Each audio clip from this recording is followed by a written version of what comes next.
Hey everybody, welcome back to my channel. Today we are going to make some dog food.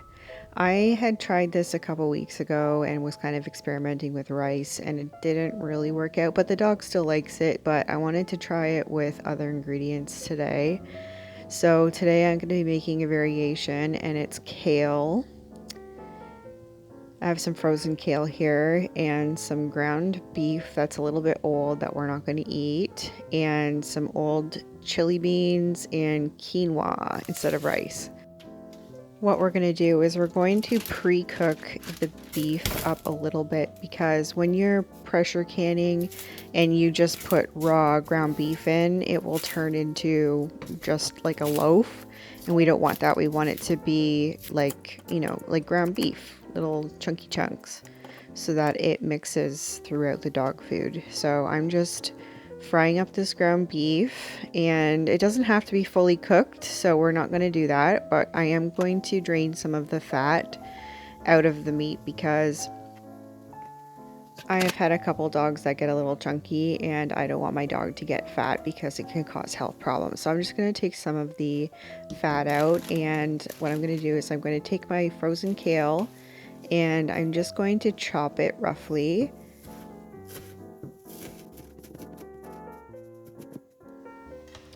Then I'm going to take my ground beef and I'm going to fill my jars almost halfway. I do want to have a good ratio of meat to veggies to quinoa and stuff, so it doesn't all need to be meat.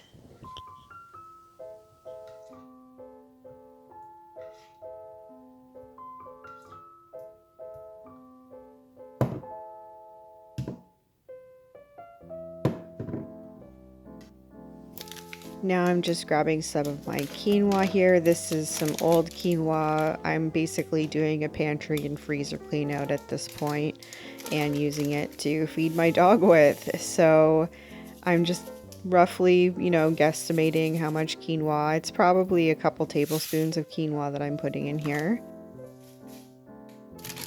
Now I'm grabbing some dry kidney beans. They say not to use dried beans or greens when you're canning, because I think personally it's because these dry ingredients expand and soak up the water in the jar. So I think as long as you have enough liquid, you can probably get away with it.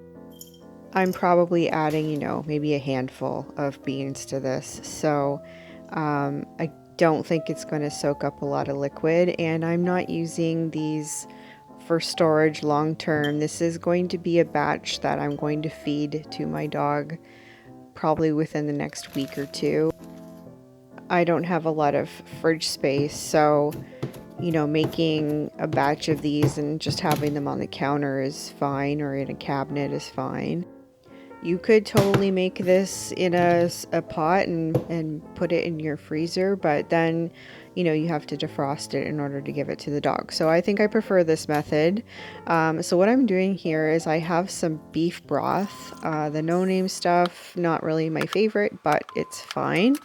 I'm actually splitting it 50-50 with water just to, thin it out a bit and get a little more bang for my buck here. Now I am debubbling the jars and giving them a good stir. I would like to have a little bit of, everything incorporated. I'm not sure if that's how it will turn out in the end, but we can try. So because I debubbled and a lot of air came out, I have to top everything off. You want it to be an inch headspace. So I just topped everything off, and I'm going to wipe the rims with a wet paper towel. You could use vinegar. I just didn't want to. I just used water. It does the same thing. And now I'm putting on my lids. They're not warmed or anything like that. They're just plain old lids. And now I'm going to apply my rings fingertip tight. You don't want to tighten them too much because they could buckle or not seal properly. I'm going to give it a shake just to incorporate things a little bit more before they go on the canner.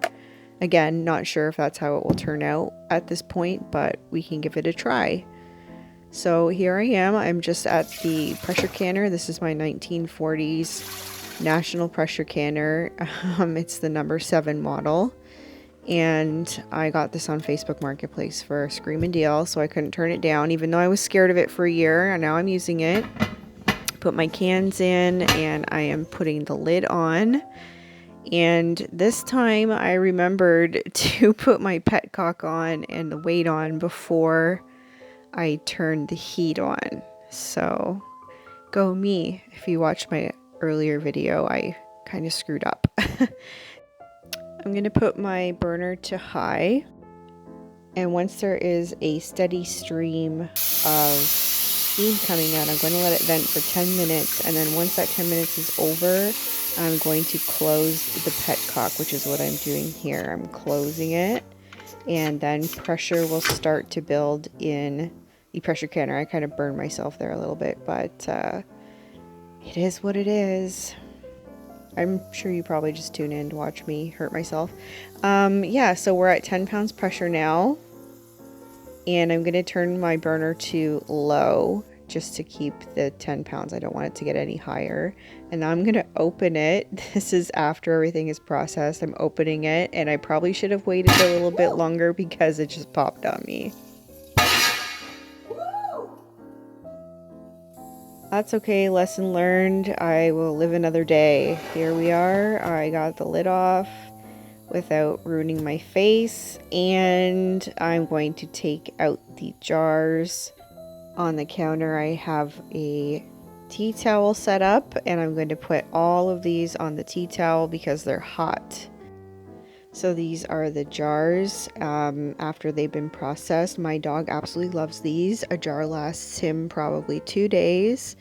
And this is what it looks like once it's cold and it's in the refrigerator. It's like a dog food, you know, like the stew kind with the gravy. I put like 2 tablespoons on his dog food, and he gobbles his dog food up. He is a very picky eater, and he will not eat his kibble without this.